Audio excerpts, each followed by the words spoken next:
تو over view کے اندر یہ بڑے اہم واقعات ہوئے،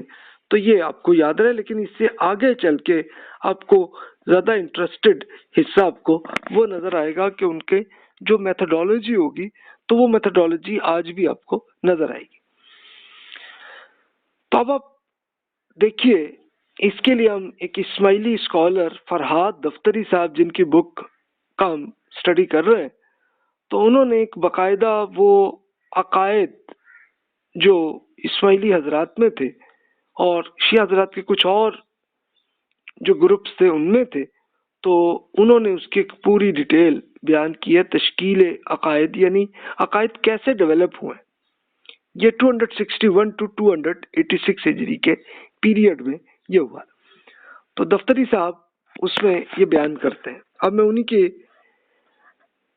جو کچھ انہوں نے بیان فرمایا تو اس کا ترجمہ آپ کے سامنے عرض کر رہا ہوں، لیکن آپ کو اگر لگے کہ بھی یہ صحیح نہیں لگ رہا تو آپ خود دفتری صاحب کی بک کو آپ ڈاؤن لوڈ کر لیجئے، انگلش میں انہوں نے لکھی ہوئی ہے، آپ اسے پڑھ لیں تو سیم دیکھیے گا آپ کو کہ یہ ان کے ہاں ڈیولپمنٹ ایسی ہوئی ہے۔ تو اس میں وہ بیان فرماتے ہیں اسماعیلی شیعت کے اندر نظریات کیسے آئے تھے۔ ان ابتدائی اسماعیلیوں نے اس بات پر زور دیا کہ مقدس صحیفوں اور دین کے اوامر و نواہی کے ظاہری اور باطنی مطلب میں فرق کرنا چاہیے۔ جنوبی عراق کے غالی شیعہ گروپوں سے ایک قدم آگے بڑھ کر اسماعیلیوں نے یہ نقطہ نظر اختیار کیا کہ آسمانی صحیفوں یعنی بالخصوص قرآن اور اسلام کے قانون شریعت کا جو لفظی مفہوم بیان کیا جاتا ہے وہ ظاہر ہے۔ اب یہ ریڈ کلر میں اب دیکھیے گا ظاہر ہے،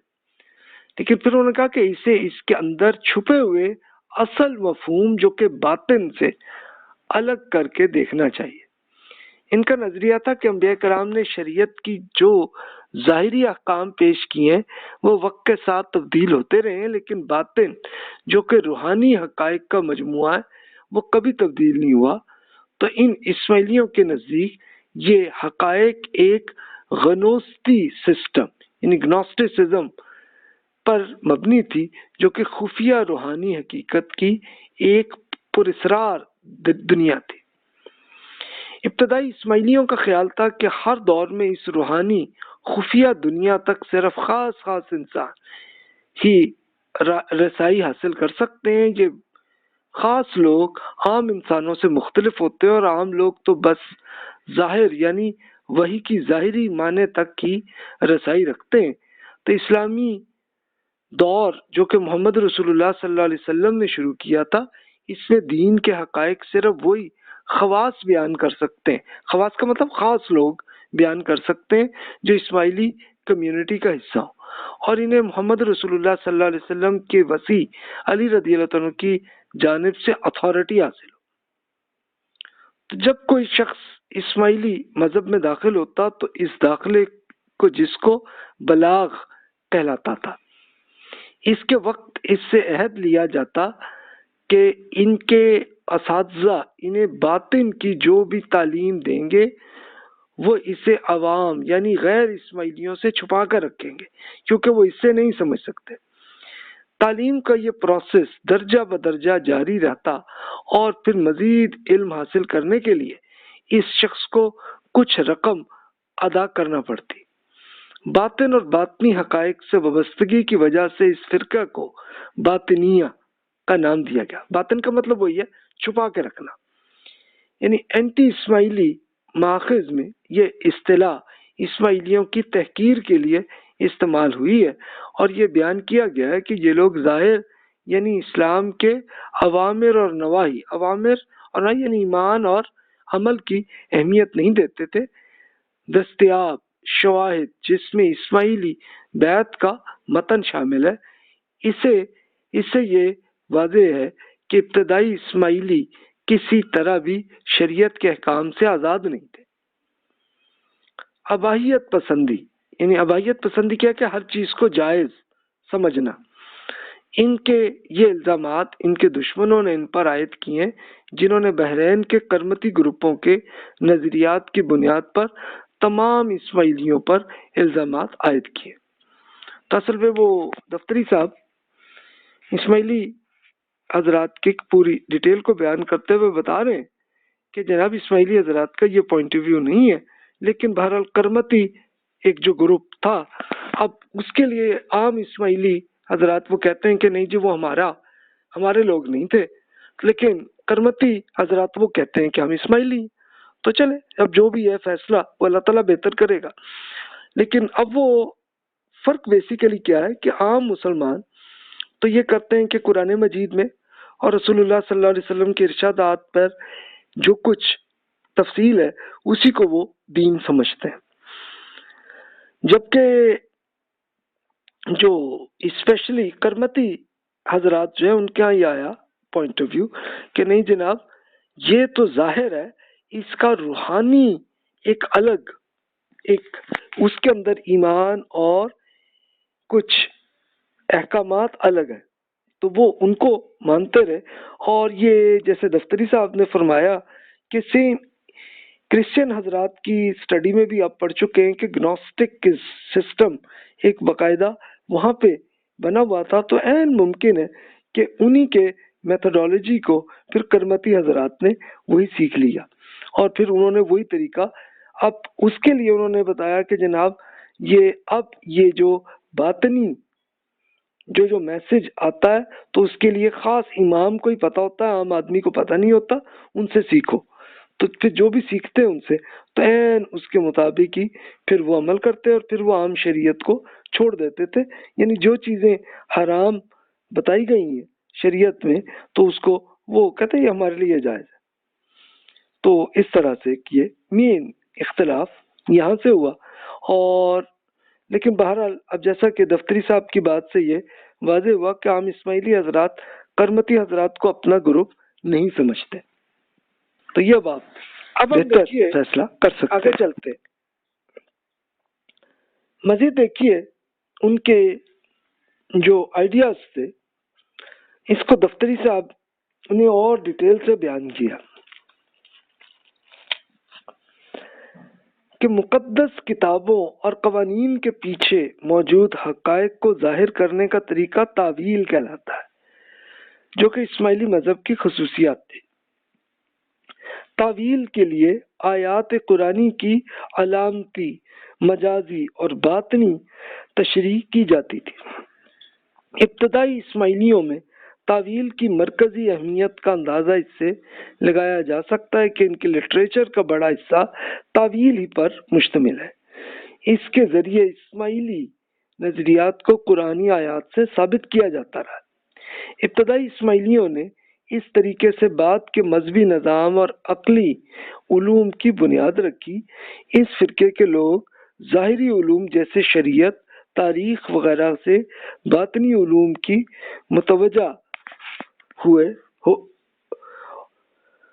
جو کہ تاویل یعنی معنی کے سائنس پر مبنی ہے۔ ان کے نتیجے میں حقائق دریافت ہوتے ہیں جو کہ انسان کی جدوجہد کا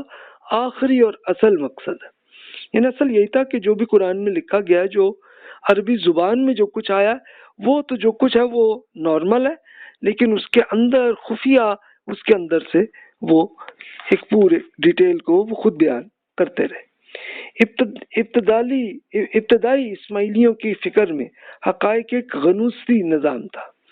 یہ وہی گنوسٹسزم جو ایک کرسچن حضرات کا ایک الگ فرقہ تھا تو سیم ویسا ہی ان کے یہاں بھی آیا۔ تو یہ ایک ایسا نظام تھا جو اسماعیلیوں کی خفیہ روحانی دنیا کا نمائندہ تھا۔ اس نظام کے دو اجزاء تھے، ایک تاریخ کا دوری تصور یعنی جس کو ہم سائیکلیکل انٹرپریٹیشن جس کو آپ کہہ سکتے ہیں، اور دوسرے کائناتی نظام سے متعلق غنوصی نظریہ۔ یعنی اب یہ ان کے پورے آئیڈیاز آپ کے سامنے آ جائیں گے۔ تو وہ فرماتے ہیں کہ 280 اور 290 ہجری کے زمانے تک اسماعیلی تاریخ کے ادوار اور انسانیت کی مذہبی تاریخ کا ایک تصور قائم کر چکے تھے، جس کا اطلاق یہود و نصارہ اور دیگر مذاہب کی مذہبی تاریخ پر بھی ہوتا تھا۔ ان کے تصور کے مطابق پوری تاریخ کو متعدد ادوار میں تقسیم کیا جا سکتا ہے، جس میں سے ہر دور کا ایک باقاعدہ آغاز اور باقاعدہ اختتام ہوتا ہے۔ یونانی، یہودی، عیسائی اور غنوصی تصورات کے ساتھ ساتھ ابتدائی شیعوں کے آخر الزماں کے تصور کی بنیاد پر اسماعیلیوں نے مذہبی تاریخ کا ایسا تصور قائم کیا جس میں قرآن میں بیان کردہ مختلف انبیاء کے ادوار پائے جاتے ہیں۔ تو اس تصور کو امامت کے عقیدے سے ملا کر ایک ایسا فریم ورک تیار کیا گیا جو بنیادی طور پر امامیہ فرقے سے حاصل کردہ تھا۔ اس کے مطابق ابتدائی دور کے اسماعیلیوں کا یہ خیال تھا کہ تاریخ 7 ادوار میں مبنی ہے، جس میں سے ہر ایک کا آغاز ایک پیغمبر ناطق یعنی بولنے والے پیغمبر سے ہوتا ہے، جو وحی کے ظاہری حصے کو قانون شریعت کے مطابق بیان کرتے ہیں۔ انسانی تاریخ کے پہلے 6 ادوار میں پیغمبر ناطق اولو العزم رسول تھے، یعنی آدم، نوح، ابراہیم، موسیٰ، عیسیٰ اور محمد علیہ السلام۔ پھر اسماعیلی موجودہ نظریات کا اطلاق ماضی پر کرتے ہوئے مزید یہ کہتے ہیں کہ ہر 6 ناطق پیغمبر نے اپنے بعد ایک روحانی وارث یا وصی کو مقرر کیا ہے۔ اس وصی کو وہ اساس یعنی پیغمبر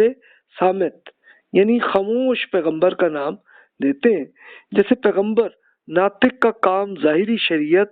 دینا تھا ویسے ہی تھا، تو پھر پیغمبر صامت کا کام یہ تھا کہ وہ خاص لوگوں کے سامنے چھپے ہوئے حقائق کی توضیح کرے جو کہ وحی کے باطنی حصے پر مبنی ہے۔ تو پہلے 6 ادوار میں پیغمبر صامت یا وصی یہ تھے جن کے نام پھر انہوں نے دیے شیس یعنی آدم علیہ السلام کے جو بیٹے تھے شیس علیہ السلام، پھر نوح علیہ السلام کے بیٹے سام، پھر اس طرح ابراہیم علیہ السلام کے بیٹے اسماعیل، پھر موسیٰ علیہ السلام کے بھائی ہارون، اور پھر انہی کے آگے جو خلیفہ تھے یوشع علیہ السلام، پھر اس کے بعد شمعون جو عیسیٰ علیہ السلام کے ایک حواری تھے، اور پھر محمد رسول اللہ صلی اللہ علیہ وسلم کے جو وصی تھے وہ ہوئے علی رضی اللہ عنہ۔ تو یہ دیکھیے کہ اس تصور سے بیسیکلی کیا رہا ہے کہ جناب وہ جو قرآن مجید میں بیان کیا گیا ہے کہ نبوت تو ختم ہو گئی رسول اللہ صلی اللہ علیہ وسلم پہ، تو اب وہ نبوت کا سلسلہ ختم۔ تو بیسیکلی دفتری صاحب نے پوری ڈیٹیل سے بتایا کہ اسماعیلی حضرات میں ہے کہ نہیں جناب وہ نبوت ختم نہیں ہوئی، بلکہ جو ظاہر نبوت ہے وہ ختم ہوئی ہے، جبکہ خاموش پیغمبر وہ رہیں گے۔ تو وہ اس طرح سے امام کو رسول یا نبی مانتے رہے، تو وہ سلسلہ چلتا رہا کہ یہ بالکل ایسے کہ جیسے ایک نبی کے بعد اگلے نبی آتے رہے، تو اب وہ محمد رسول اللہ صلی اللہ علیہ وسلم پہ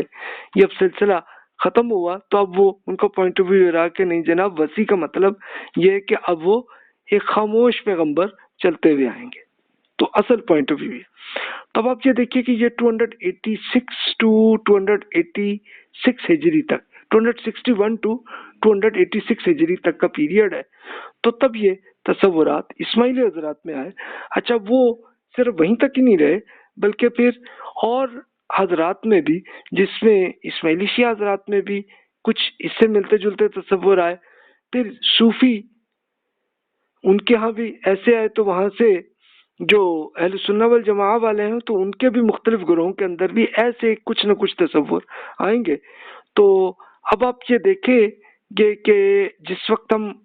آخری سٹڈی جب ہم کریں گے ہسٹری کی، تو اس وقت ہمیں یہ نظر آئے گا کہ 1900 عیسوی کیلنڈر میں، یعنی اب سے 120 سال پہلے ہی یہ ہو گیا تھا کہ ایک عام صوفی جو تھے انہوں نے یہ ایک دعویٰ کر دیا تھا کہ جی میں نبی ہوں۔ تو وہاں سے پھر وہ تصور آیا کہ اب وہ آپ جانتے ہی ہیں کہ قادیان جو انڈین پنجاب کا ایک چھوٹا سا شہر ہے، تو وہاں کے وہ بزرگ تھے غلام احمد قادیانی صاحب، تو انہوں نے یہ دعویٰ کیا تھا کہ جناب نبوت یہ اس طرح سے ہے اور جاری ہے، تو ان کے یہاں بھی یہی تصور ہے۔ تو یہ دیکھیے کہ یہ جو ختم نبوت کا جو قرآن مجید میں بیان کیا گیا کہ نبوت تو اب محمد رسول اللہ صلی اللہ علیہ وسلم پہ آ کے اب سلسلہ ختم، اب مزید نبوت نہیں آئے گی، تو اب وہ پھر اس کا ایک اسماعیلی حضرات نے بھی اور پھر اسی طرح دوسرے اور گروہوں میں، خاص طور پہ صوفیاء کے اندر بھی، تصوف کے اندر بھی یہی تصور آ گیا کہ جناب اب وہ ٹھیک ہے، وہ ظاہر نبوت تو ختم ہو گئی لیکن اور اس طرح سے نبی اور پیغمبر ایسے آتے رہیں گے۔ تو پھر اس طرح وہ جو امامت کا تصور تھا تو وہ ایسا بن گیا، اور پھر امام کو وہ پھر باقاعدہ نبی اور رسول کے لیول پر سمجھنے لگے۔ تو یہ رہا۔ اچھا، پھر اب مزید یہ اصل میں ڈیٹیل میں اس لیے عرض کر رہا ہوں کہ وہی اثرات ہیں کہ جو آج کل بھی ہمیں نظر آتے ہیں، نہیں صرف اسماعیلی حضرات تک ہی نہیں بلکہ اور بہت سے گروپس میں آپ کو نظر آئے گا، اور اس کا at the end of that یہی ہوگا کہ ایک امام کے سارے مرید بن کر رہیں۔ تو اب آپ آگے دیکھیے، وہ بیان کرتے ہیں کہ ہر وسیع کا مطلب وہی کہ جو اب اگلا امام اب آئیں گے، تو اساس یا سامت کے بعد 7 امام ہوئے جو کہ اتمہ یعنی واحد متم یعنی مکمل کرنے والے کہلاتے ہیں۔ تو ان کا کام یہ ہوا کہ یہ صحائف کے ظاہری اور باطنی پہلوؤں سے حقیقی معنی کی حفاظت کریں گے، اور پھر ہر نبوی دور یعنی 7واں امام اگلے دور کے پیغمبر ناطق کی حیثیت اختیار کر جاتا ہے۔ اس طرح وہ سابقہ ناطق کی شریعت کو منسوخ کر کے ایک نئی شریعت نافذ کرتا ہے۔ تو یہ طریقہ تاریخ کی طرف صرف 7ویں یا آخری دور میں ہوگا۔ تو پھر وہ بیان کرتے ہیں کہ چھٹا دور تو وہ تھا کہ محمد رسول اللہ صلی اللہ علیہ وسلم کا دور تھا، جن کے 7ویں امام پھر وہ محمد بن اسماعیل تھے جو کہ غائب ہو گئے تھے۔ تو یہ اب اسماعیلی حضرات کے وہ گروپ ہیں کہ جن کو وہ 7واں امام مانتے ہیں۔ تو وہ کہتے ہیں کہ جب وہ ظاہر ہوں گے تو وہ 7ویں ناطق بن کر ابھریں گے، تو انہی کا لقب قائم یا مہدی ہوگا، اور وہ 7ویں اور آخری دور میں حکومت کریں گے۔ صرف انہی کے اندر ناطق اور وسیع سامت کے خصوصیات جمع ہوں گی، کیونکہ وہ اماموں کے سب سے بڑے آخری امام ہوں گے۔ پھر محمد بن اسماعیل دنیا کی آخری دور کا آغاز کریں گے۔ وہ کوئی نئی شریعت نہیں لائیں گے، لیکن ان کی جگہ سابقہ شریعت کے اندر چھپے ہوئے حقیقی معانی کو ظاہر کر دیں گے۔ یہ وہ حقائق ہیں کہ جو اس سے پہلے انسانوں میں صرف خاص لوگوں تک محدود رہے ہیں، اور اسی وجہ سے انہیں واضح نہیں کیا گیا۔ تو اس آخری دور میں دنیا کی اختتام سے پہلے ان حقائق کو اشاراتی زبان میں بیان کرنے کی بجائے ہر شخص کے لیے عام کر دیا جائے گا، اور یہ روحانی علم کا دور ہوگا۔ مہدی کی اس مسیحائی دور میں ظاہر اور باطن کی کوئی تفریق نہیں رہے گی، اور محمد بن اسماعیل قیامت قائم ہونے سے پہلے عدل و انصاف سے حکومت کریں گے، اور آپ قائم القیامت ہوں گے، یعنی آپ کا دور انسانی تاریخ کا آخری دور ہوگا، اور اس کے بعد پھر قیامت آ جائے گی۔ ادوار کے محدود تعداد، انسان کے محدود زندگی اور کائنات کے ہمیشہ رہنے میں ہم آہنگی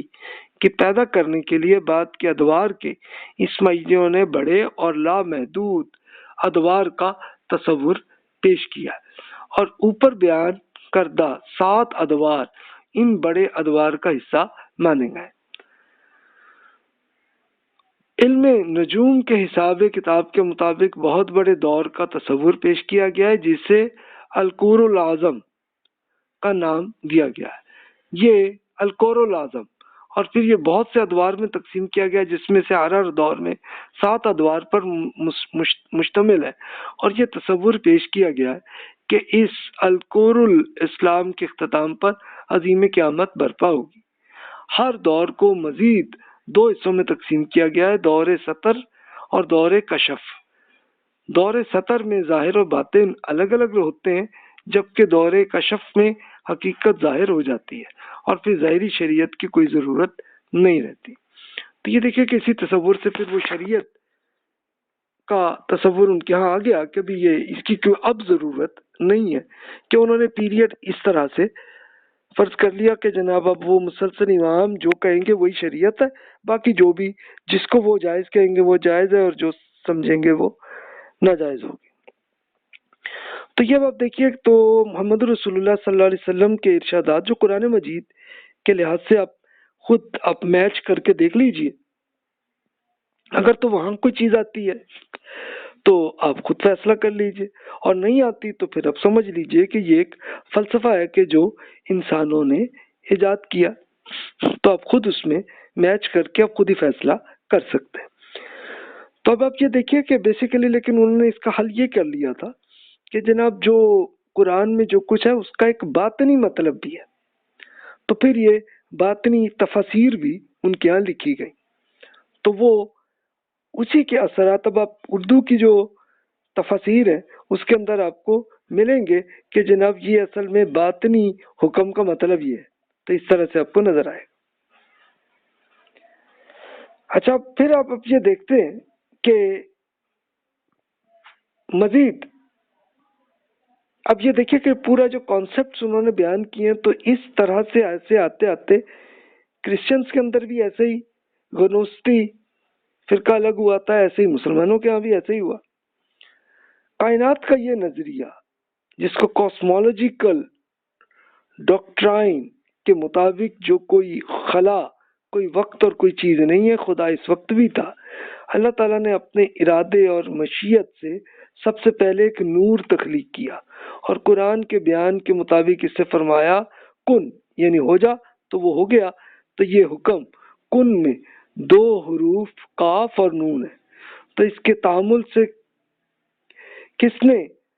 نسوانی شکل کونی اختیار کر لی، اللہ کے حکم سے کوئی کونی سے ایک اور مخلوق پیدا ہوئی جسے قدر کا نام دیا گیا، جس کا کونی کا وزیر اور اسسٹنٹ تھا، اور یہ مرد تھا۔ تو اس کونی اور قدر کے 7 حروف ہیں، قاف واو نون یا قاف دال را، جو کہ حروف علویہ کہلاتے ہیں، اور یہ 7 حروف 7 ناطق پیغمبروں اور ان کے پیغام کو ظاہر کرتے ہیں۔ قاف سے مراد آدم، رے سے مراد مہدی یا قائم ہے۔ انہیں حروف سے عربی کے دیگر حروف نکلے اور ان سے نام نکلے، ان سے اشیاء پیدا ہوئیں جسے نام لے رہے ہیں، اور اسی سے قبالائی صوفیانہ کاسمولوجی میں حروف اور الفاظ کائنات کی تشریح کرتے ہیں۔ اب آپ یہ دیکھیے کہ یہ جس طرح حروف سے ہے تو بالکل ایسے ہی خفیہ طریقے سے اپنا میسج ایسے بیان کرتے تھے، یعنی اب یہ کاف ہے تو کاف سے اس کا مطلب یہ ہے، را ہے تو را سے مراد یہ ہے، تو اس طرح اس سے مطلب لے کے دعوت وہ ایسے اس طریقے سے پہنچاتے رہے۔ انسان جو کہ تخلیق کے اس عمل میں سب سے آخر میں پیدا ہوا ہے، اپنے ماخذ اور خالق سے بہت دور ہے۔ اس کاسمولوجی کا مقصد یہ ہے کہ اس فاصلے کو ختم کر دیا جائے اور انسان کو نجات دلا دی جائے۔ تو یہ وہی تصور ہے جو تصوف میں موجود ہے۔ یہ تبھی ممکن تھا کہ انسان اپنی اصل کا علم جو کہ یونانی زبان میں گنوسٹسزم کہلاتا ہے، تو خدا سے دوری کی سبب جان لے۔ یہی وہ علم ہے کہ خدا نے اپنے ناطق پیغمبروں کے ذریعے انسان کو دیا۔ تفسیر کی کسی ظاہری سائنس کی ضرورت نہیں ہے، کیونکہ امام خود قرآن کی وضاحت کے لیے موجود تھا، اور وہ حسب ضرورت تعویل کا استعمال کر کے یا کیے بغیر ہی وضاحت کر دیتا تھا۔ یہی وجہ ہے کہ اسماعیلی اپنے امام کو القرآن الناطق یعنی بولنے والا قرآن کہتے ہیں، جبکہ مقدس کتاب کے اصل متن کو القرآن الصامت یعنی خاموش قرآن کہا جاتا۔ تو اس وجہ سے اسماعیلیوں کے حدیث پر کم ہی کام کیا، کیونکہ امام کمیونٹی کی رہنمائی کے لیے ہدایت کے معیار کے طور پر موجود ہے۔ تو یہ دفتری صاحب کی یہ بک ہے، آپ خود گوگل پہ آپ سرچ کر لیں، آپ خود انہی کے اپنے انگلش کے الفاظ میں آپ پڑھ لیجئے تو سیم وہی تصور آپ کو نظر آئے گا۔ تو اب دیکھیے بیسیکلی کیا تھا کہ انہوں نے اس کا مطلب یہی اس میں لیا کہ بھی ان کے امام صاحب نے جو بھی کہہ دیا وہی قرآن ہے، تو یہ مطلب لیتے ہوئے پھر ان کے ہاں ایک باقاعدہ ایک الگ مذہب بھی بن گیا اور ایک الگ تصور بھی الگ ہو گئے۔ اچھا ایک تو یہ لیکن صرف وہیں تک نہیں بلکہ تصوف کے ہاں بھی ہم دیکھیں گے کہ صوفی حضرات کے ہاں بھی یہی تصور اسی قسم کا ہی آتا. تو وہ اس طرح انہوں نے قرآن مجید کی تفاسیر وہ صوفی حضرات نے اپنے اپنے طریقے سے ایسے کی ہوئی. تو اب آگے آپ خود فیصلہ کر لیجئے کہ اس میں سے کون سا اللہ تعالیٰ کا حکم ہے اور کون سا انسان کی کاوش ہے. تو اب ہم پولیٹیکل معاملات پہ ہم دوبارہ آتے ہیں.